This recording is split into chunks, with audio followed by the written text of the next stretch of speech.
रसोई में कांटे लग रहे हैं क्या मेरी माँ, जो तुम चप्पल पहन के रसोई में भोजन बनाती हो? सुख सुविधाएं आदमी को मिल क्या गई, सिर पे चढ़ गया।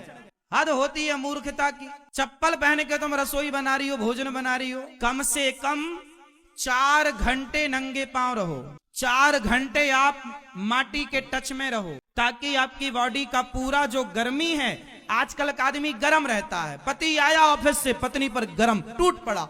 कहाँ बनाया तूने भोजन, कैसा बनाया, कैसी दाल बना दी तूने, पानी बना दिया, गोबर बना दिया। तुम्हारा पति 7वें आसमान में क्यों रहता है? जब तुम्हारा पति आता है ना, उसके मोजे से पूरा घर गंधाने लग जाता है। पति क्या आया, गंध आ गई। 8 घंटे उस आदमी ने जूते नहीं उतारे। अब मुझे ये बताओ कि उसके शरीर की जो गर्मी थी वो जाए कहाँ? तो पत्नी में उतारता है, हाँ या ना? अरे ऑफिस में भी साहब नंगे पांव, जूते उते किनारे उतार दो। जूते उते घर के बाहर का विषय था। तुम इतने एडवांस हो गए कि अब तो हर जगह जूता। ये तुम्हारे स्वास्थ्य के लिए जरूरत से ज्यादा हानिकारक है। आप कितने लोग मेरी बात से सहमत हैं कि हमारी बॉडी एक प्रकार की बिजली, देखो हमारी बॉडी में बिजली है या नहीं? देखो आप दोनों हाथ ऐसे घिसो, देखो आपकी बॉडी गर्म हुई। ये बिजली है, ये जो बनी ये क्या है? ये बिजली है। अब ये बिजली कहाँ जाए? इसे अर्थ चाहिए, और अर्थ जमीन में है, और जमीन के टच में आप नहीं होंगे तो ये गर्मी आपके भीतर बनी रहेगी, और यही गर्मी तमाम प्रकार की बीमारियों को पैदा करती है। यदि आप कम से कम 2 घंटे 3 घंटे जमीन पर नंगे पांव रहें, आप बिना जूता चप्पल के घर पे रहो, पार्क हो आपके पास तो वहां टहलो बिना चप्पल। आजकल सवेरे लोग टहलते तो हैं, पर जूते पहन के जूता पहन के टहलना गलत है, जूते पहन के वॉक करना गलत है। नंगे पांव रहिए।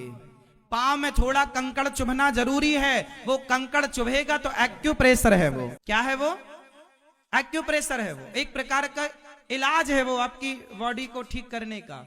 लेकिन आज सब कुछ समाप्त हो गया। क्या क्या हम समझाएं? तो आज से कितने लोग पार्क में जब टहलेंगे तो नंगे पांव रहेंगे?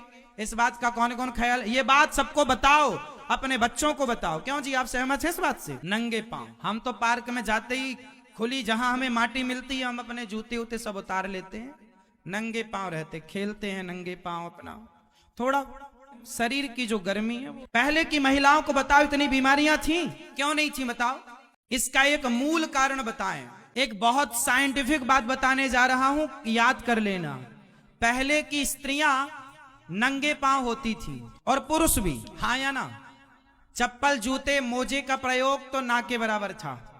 मोजे का प्रयोग तो था ही नहीं, चप्पल जूते का प्रयोग था, तो वो भी घर के बाहर के लिए। घर के भीतर के लिए चप्पल जूते का प्रयोग नहीं था। लेकिन आजकल की स्त्रियां तो रसोई में भी चप्पल जूते का प्रयोग करती। अच्छा एक बात बताएं, बिजली वाले भैया के पास ना एक मशीन होती है करंट नापने की। तुम आप ना एक बार मेरी माँ अपना करंट नापना, एक बार चप्पल पहन के अपने बॉडी का टेम्परेचर नापना, और एक बार चप्पल उतार के नापना।